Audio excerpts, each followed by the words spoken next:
ನಾವು school ಒಳಗಿದ್ದಾಗ master ನಮ್ಗೆ ಹೇಳ್ತಿದ್ದ. ನಾವು ಸ್ಕೂಲ್ ಒಳಗಿದ್ದಾಗ ಮಾಸ್ತರ್ ನಮ್ಗೆ ಹೇಳ್ತಿದ್ದಾರೆ ಪ್ರಪಂಚ ಹೆಂಗೈತಿ ಅಂತ, ದುಂಡಾಗೈತಿ ಅಂತ. ಪ್ರಪಂಚ ಹೆಂಗೈತಿ ಅಂದ್ರೆ ದುಂಡಾಗೈತಿ ಅಂತಂದ್ರೆ ಅಪ್ಡೇಟ್ ಆಗ್ಬೇಕು. ಈಗಿನ ಪ್ರಪಂಚ ರೆಕ್ಟ್ಯಾಂಗಲ್ ಒಳಗೈತಿ ನೋಡ್ರಿ. ಇಲ್ಲಿ ಮನುಷ್ಯತ್ವಕ್ಕೆ ಬೆಲೆ ಇಲ್ಲ, ಇರೋದು ಒಂದಕ್ಕೆ ದುಡ್ಡಿಗೆ.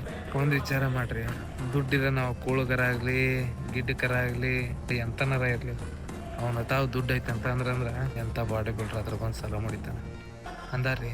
ಚಾಕ್ರೋ ಕೆಲಸ ಒಳ ಮಗ ಅಂತ ಅಂದ್ರೆ ಮತ್ತೊಬ್ಬರು ಕಟ್ಟೆ ಮೇಲೆ ಕೂತ್ಕೊಂಡು ಏನು ದುಡಿತೀವಿ, ಏನು ಮಾಡ್ತಿದ್ವಿ, ಪುಕ್ಷೇಟಿ ಕೆಲಸ ಮಾಡ್ತೀವಿ, ಹಂಗೆ ಕೆಲಸ ಮಾಡ್ತೀವಿ ಅಂತಂದು ಅಂದಾರ ಇದ್ದಾರ.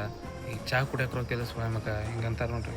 ಅಣ್ಣ ನಿನಗೊಂದು ಮಾತು ಹೇಳ್ತೀನಿ, ಚಾ ಕುಡಿಯೋಕ್ರೋ ಕೆಲಸ ಒಳ ಮಗ ಅಂದವ್ರಿಗೆಲ್ಲ ಮುಂದೊಂದು ದಿವ್ಸ ಚಾ ತಂಗಡಿ ಹಾಕೊಡಂಗೆ ಹಾಕ್ತೀನಿ. ಈ ಕಟ್ಟೆ ಮೇಲೆ ಕೂತ್ಕೊಂಡು ಟಾಂಟ್ ಹೊಡ್ಯೋರ್ಗೆಲ್ಲ ಟೋಕನ್ ಬೀಸಾಕ್ದಂಗೆ ರೊಕ್ಕ ಬೀಸಾಕ್ತೀನಿ. ದುಡ್ಡಿದ್ದ ಮುಂದೆ ಜಗತ್ತ ಸಲ ಮಾಡಿತೈತಂತ. ನನಗೆ ಬಿಸ್ನೆಸ್ ಮತ್ತು ದುಡ್ಡಿನ ಚಿಂತೆ ಬಿಟ್ಟರೆ ಬೇರೆ ಆ ಚಿಂತೆನೂ ಇಲ್ಲ ಈಗ.